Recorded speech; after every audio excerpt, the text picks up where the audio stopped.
Science का हमारा first chapter हो गया था। आज हम करेंगे सेकंड चैप्टर।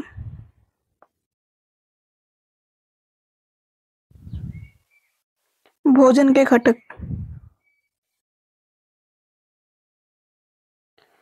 अध्याय 1 में हमने उन खाद्य पदार्थों की सूची बनाई थी जिन्हें हम खाते हैं। भारत के विभिन्न भागों में खाए जाने वाले भिन्न भिन्न व्यंजनों के बारे में भी हमने बताया था। इन्हें मानचित्र में अंकित किया था।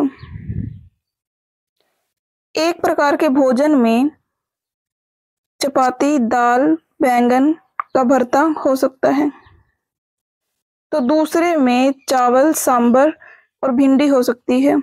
इसके अतिरिक्त अन्य भोजन में अप्पम, मछली और सब्जियां हो सकती है। क्रियाकलाप 1। आमतौर पर हमारे आहार में अन्न से बना कम से कम एक व्यंजन होता है। दूसरे खाद्य पदार्थों में दाल या मांस का कोई व्यंजन या सब्जी हो सकती है। इनमें दही, मट्ठा तथा अचार भी शामिल हो सकते हैं। इस तरह के आहार के कुछ उदाहरण सारणी 2.1 में दिए गए हैं। अध्याय 1 में प्रस्तावित क्रियाकलाप 2 में आपके द्वारा सारणी में दर्शाए गए व्यंजन छांटिए। इस सूची में कुछ अन्य व्यंजन जोड़िए तथा इसे सारणी 2.1 में दर्शाइए। इस विधि से पूरा कीजिए।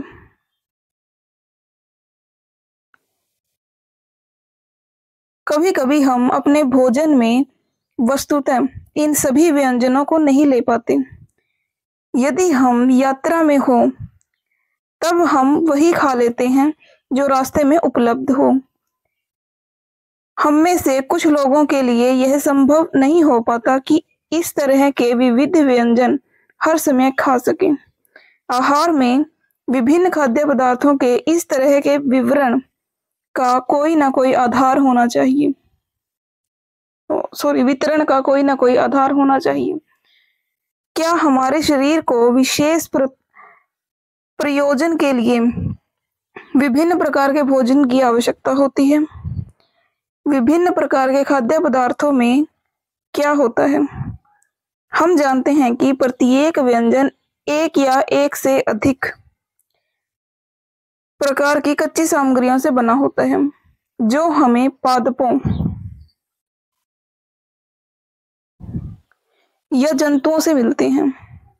इस कच्ची सामग्री के संघटक क्या है? इस कच्ची सामग्री में हमारे शरीर के लिए कुछ आवश्यक घटक होते हैं। इन घटकों को हम पोषक कहते हैं।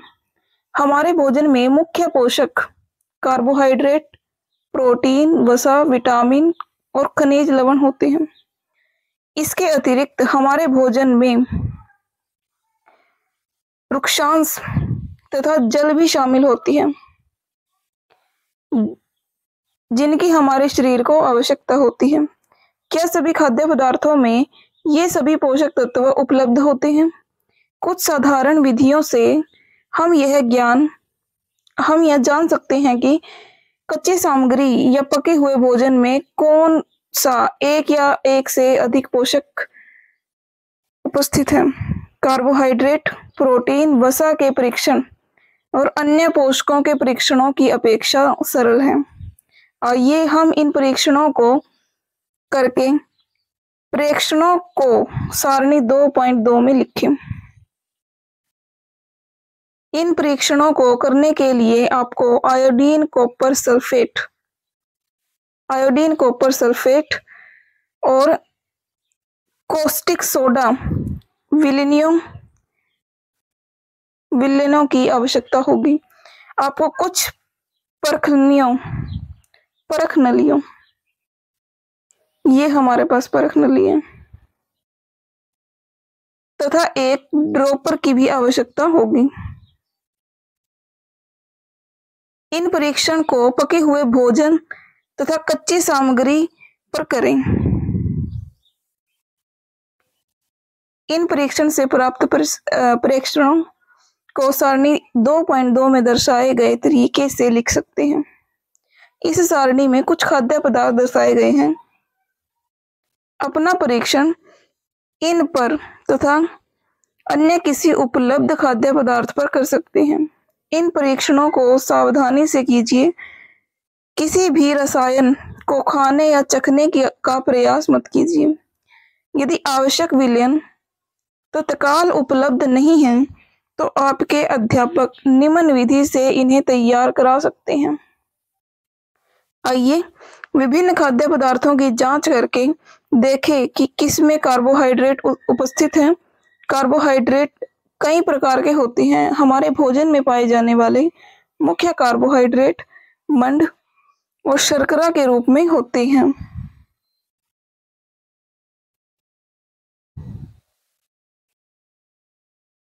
आयोडीन का तनु विलयन बनाने के लिए जल से आधी भरी परख नली में कुछ बूंदें टिंचर आयोडीन की मिला दीजिए।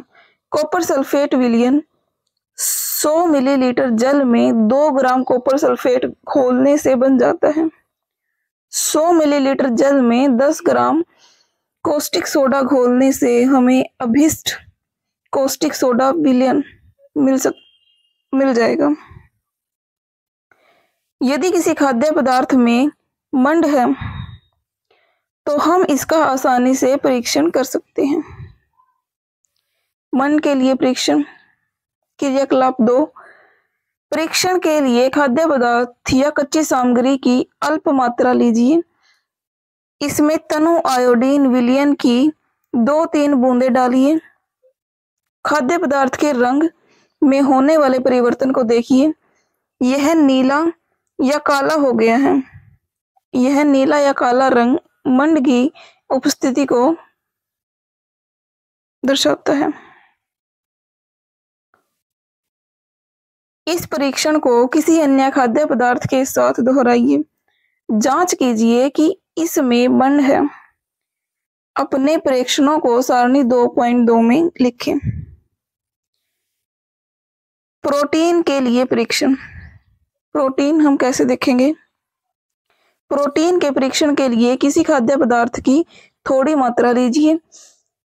जिस खाद्य पदार्थ का परीक्षण करना है, यदि वह ठोस है तो पहले उसका पेस्ट अथवा चूर्ण बनाने की आवश्यकता होती है।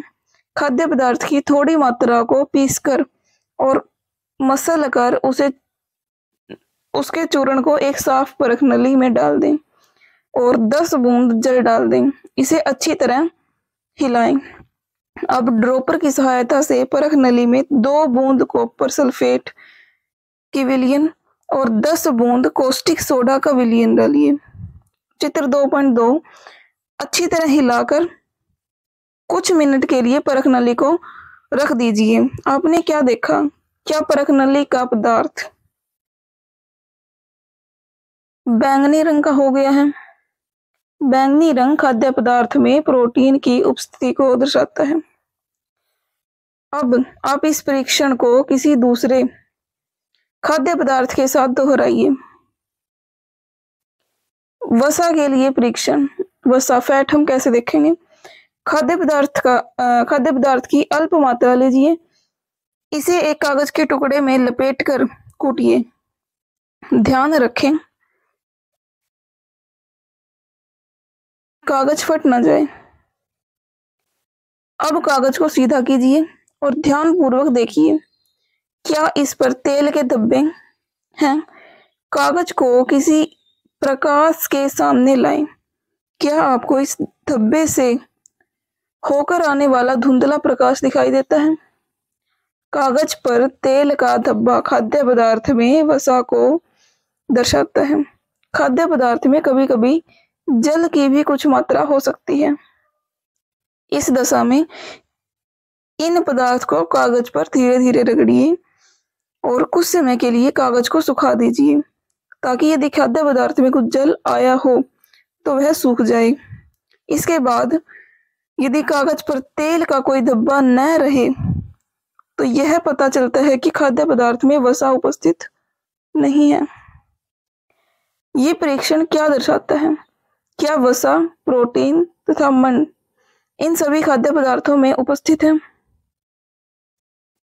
जिनका आपने परीक्षण किया है? क्या एक खाद्य पदार्थ में एक से अधिक पोषक तत्व उपस्थित होते हैं? क्या आपने कोई ऐसा खाद्य पदार्थ पाया जिसमें से कोई भी पोषक तत्व उपस्थित ना हो? हमने 3 पोषकों कार्बोहाइड्रेट, प्रोटीन और वसा के लिए खाद्य पदार्थों का परीक्षण किया था। विटामिन और खनिज लवण जैसे अन्य पोषक भी हमारे विभिन्न खाद्य पदार्थों में उपस्थित रहते हैं। इन सभी पोषकों की हमें क्या आवश्यकता होती है? विभिन्न पोषक हमारे शरीर के लिए क्या करते हैं? कार्बोहाइड्रेट मुख्य रूप से हमारे शरीर को ऊर्जा प्रदान करता है। वसा से हमें ऊर्जा मिलती है। वास्तविकता यह है कि कार्बोहाइड्रेट की तुलना में वसा की समान मात्रा से हमें अधिक ऊर्जा प्राप्त होती है। वसा और कार्बोहाइड्रेट युक्त भोजन को ऊर्जा देने वाला भोजन भी कहते हैं। ये हमारे पास कार्बोहाइड्रेट के कुछ स्रोत हैं, जैसे शकरकंदी, आलू, गन्ना, पपीता, तरबूज, आम, मक्का, बाजरा, चावल, गेहूं। उसके बाद हमारे पास वसा के कुछ स्रोत हैं। जो पादप स्रोत हैं वो हैं गिरी, तिल, मूंगफली, सूरजमुखी का तेल, सरसों का तेल, नारियल का तेल, सोयाबीन का तेल। उसके बाद जो जंतु स्रोत है वो हमारे पास है मछली, मांस, अंडे और घी, दूध, मक्खन, क्रीम जो हमें अन्य जंतुओं से मिलते हैं जिनमें वसा पाई जाती है।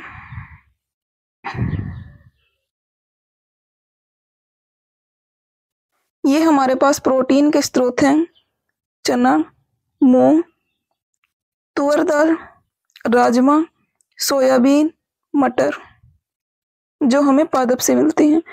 और जो जंतु स्रोत है वो है मांस, मछली, पनीर, अंडे, दूध जिनसे हमें प्रोटीन मिलता है। इसके बाद है प्रोटीन की आवश्यकता शरीर की वृद्धि तथा स्वस्थ रहने के लिए होती है। प्रोटीन युक्त भोजन को प्रायः शरीर वर्धक भोजन भी कहते हैं। विटामिन रोगों से हमारे शरीर की रक्षा करता है। विटामिन हमारी आंखों, अस्थियों, दांत और मसूड़ों को स्वस्थ रखने के लिए भी सहायता करते हैं। विटामिन कई प्रकार के होते हैं जिन्हें अलग अलग नामों से जाना जाता है। इनमें से कुछ को vitamin A, B, C, D और ई तथा विटामिन के नाम से जाना जाता है।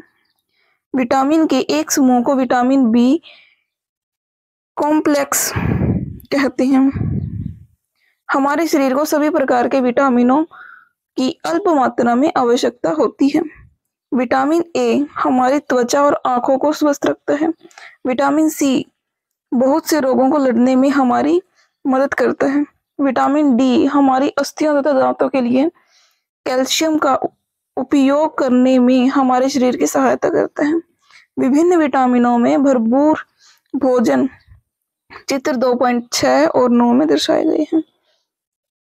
ये हमारे पास विटामिन ए के स्रोत हैं पपीता, गाजर और आम, दूध और मछली का तेल।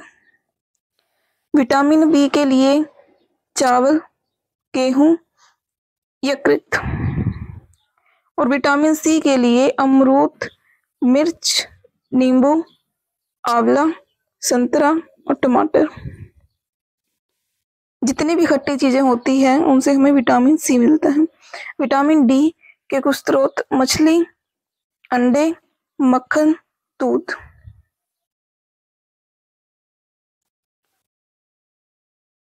इसके बाद है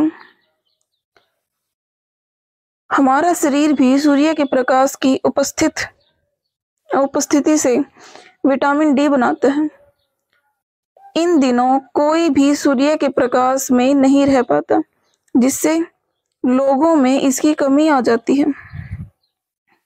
हमारे शरीर को खनिज लवणों की आवश्यकता अल्प मात्रा में होती है। हमारे शरीर के उचित विकास और अच्छे स्वास्थ्य के लिए प्रत्येक खनिज लवण की आवश्यकता होती है। विभिन्न खनिज लवणों के कुछ स्रोत चित्र 2.10 में दर्शाए गए हैं।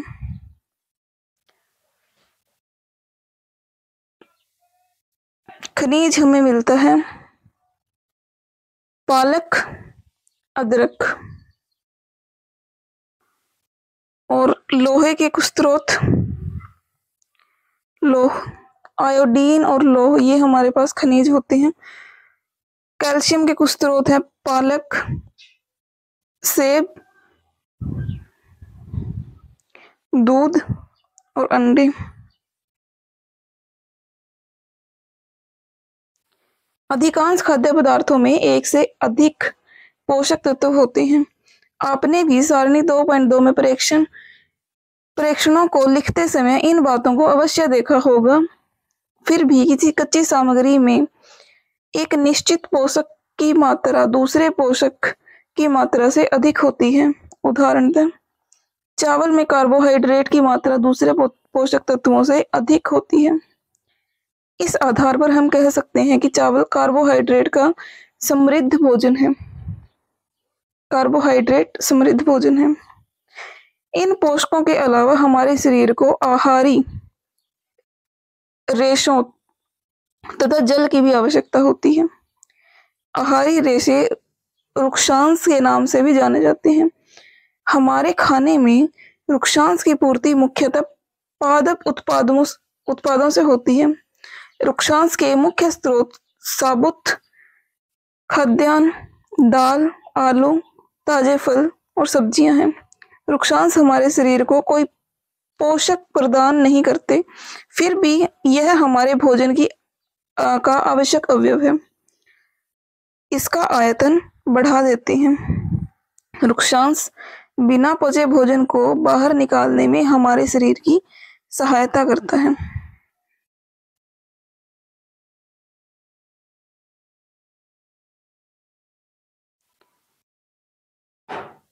जल भोजन में उपस्थित पोषकों को अवशोषित करने में हमारे शरीर की सहायता करता है।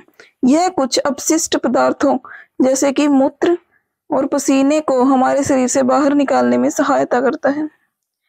सामान्यतः हमारे शरीर को जितने जल की आवश्यकता होती है वह हमें उन वस्तुओं से प्राप्त होता है जिन्हें हम द्रव्य रूप में लेते हैं, जैसे कि दूध, जल और चाय।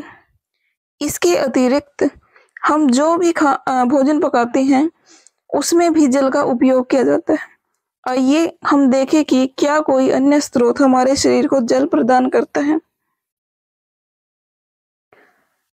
क्रियाकलाप 3, एक टमाटर अथवा नींबू जैसे कोई फल लें, इसे छोटे छोटे हिस्से में काट लें। क्या ऐसा करते समय आपके हाथ गीले होते हैं?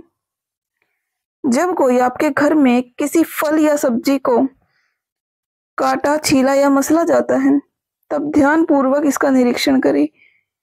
क्या ऐसा करते समय आपको किसी ऐसे ताजे फल और सब्जी के बारे में पता चलता है जिसमें पानी की मात्रा नहीं होती? हम देखते हैं कई खाद्य पदार्थों में जल होता है।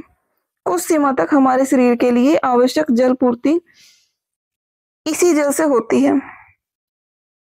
इसके अतिरिक्त कुछ अन्य खाद्य पदार्थों को पकाते समय हम उसमें जल डालते हैं। संतुलित आहार। सामान्यतः पूरे दिन में जो कुछ भी हम खाते हैं उसे आहार कहते हैं। हमारे शरीर की वृद्धि और अच्छे स्वास्थ्य को बनाए रखने के लिए हमारे आहार में वे सभी पोषक तत्व उचित मात्रा में होने चाहिए जिनकी हमारे शरीर को आवश्यकता है। कोई भी पोषक तत्व न आवश्यकता से अधिक और न ही कम हमारे आहार में पर्याप्त मात्रा में रुक्षांश और जल भी होना चाहिए। इस प्रकार के आहार को संतुलित आहार कहते हैं।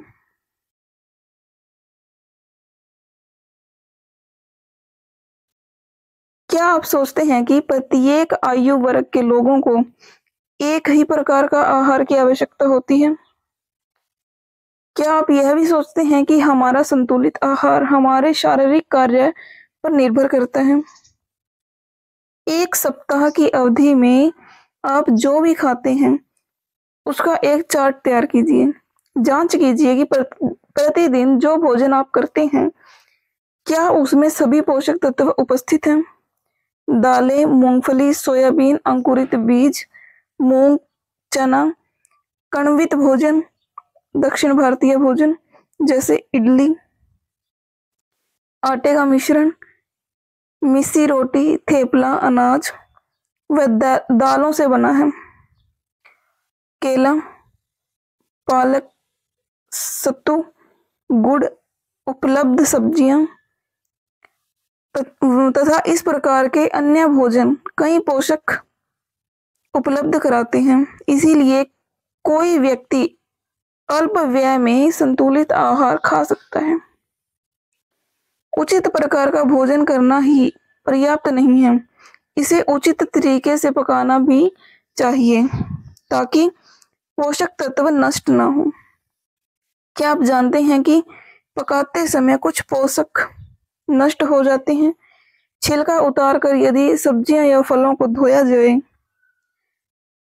तो संभव है कि उसके कुछ विटामिन नष्ट हो जाएं। सब्जियां तथा फलों की त्वचा में कई महत्वपूर्ण विटामिन और खनिज लवण होते हैं। चावल और दाल को बार बार धोने से उनमें उपस्थित विटामिन और कुछ खनिज लवण अलग हो जाते हैं। पहेली, यह जानने के लिए उत्सुक है कि क्या जंतुओं के भोजन में भी ये सभी अवयव होते हैं और क्या उन्हें भी संतुलित भोजन की आवश्यकता होती है?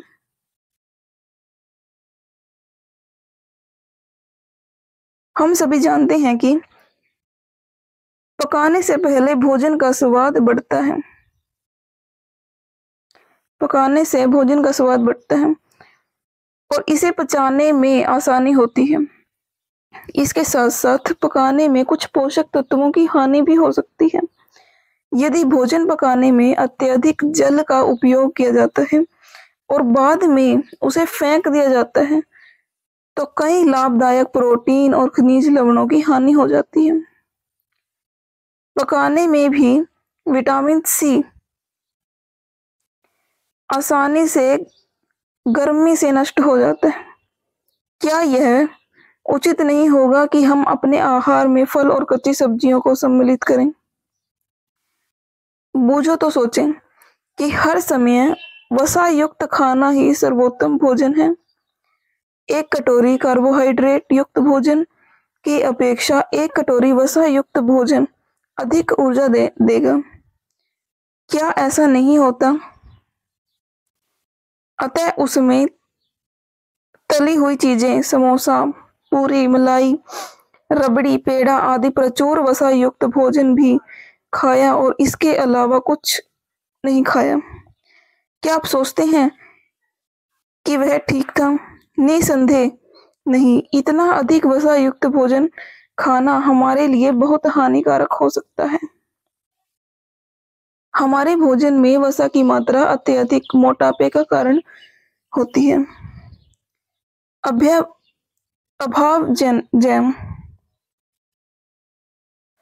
अभावजन्य रोग।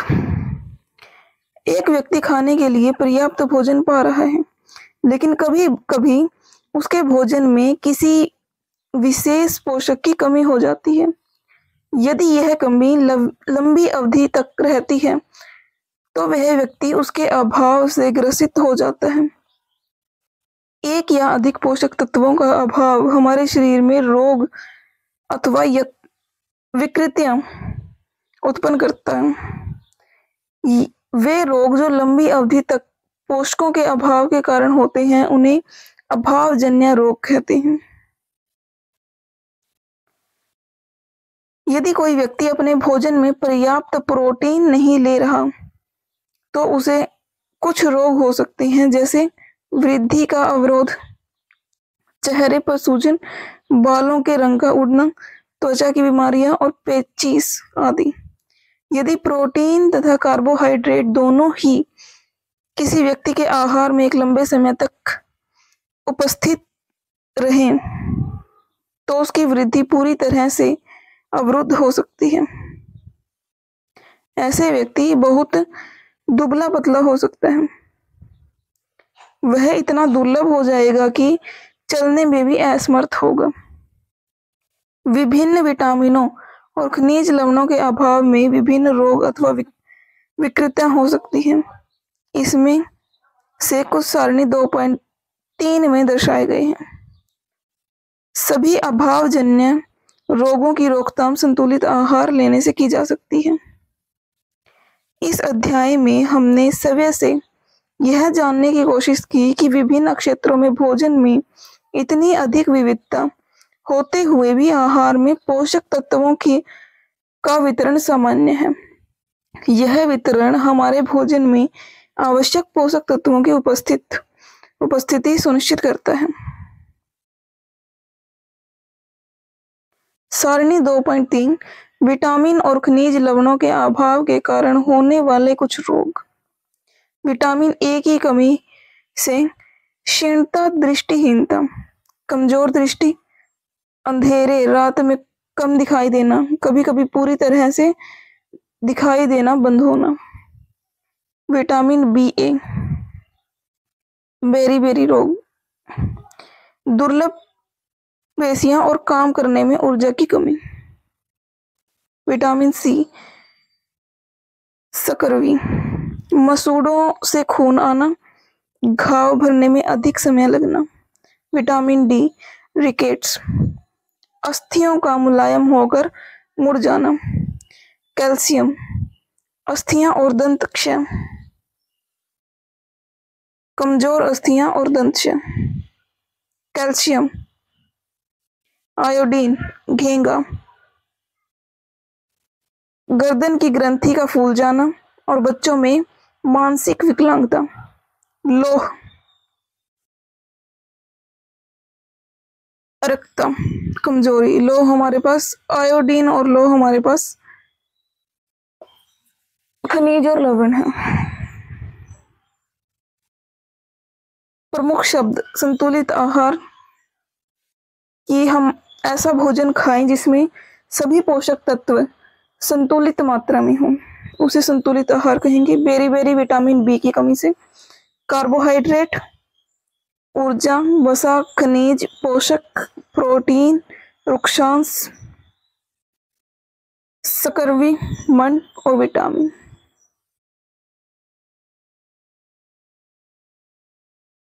सारांश, हमारे भोजन के मुख्य पोषक तत्वों के नाम कार्बोहाइड्रेट, प्रोटीन, वसा, विटामिन और खनिज लवण हैं। इसके अतिरिक्त हमारे भोजन में आहारी रेशे और जल भी होते हैं। कार्बोहाइड्रेट तथा वसा हमारे शरीर को मुख्य रूप से ऊर्जा प्रदान करते हैं। प्रोटीन और खनिज लवण की आवश्यकता हमारे शरीर की वृद्धि और अनुरक्षण के लिए होती है। विटामिन हमारे शरीर को रोगों से रक्षा करने में सहायता करते हैं। संतुलित आहार में हमारे शरीर के लिए आवश्यक पोषक तत्वों और पर्याप्त रुक्षांश तथा जल उचित मात्रा में उपलब्ध होते हैं। हमारे आहार में लंबी अवधि तक एक अथवा अधिक पोषक तत्वों की न्यूनतमता से विशिष्ट रोग तथा विकार उत्पन्न हो सकते हैं। ये हमारा सेकंड चैप्टर कंप्लीट। उसके बाद ये अभ्यास के क्वेश्चन और क्रियाकलाप हैं।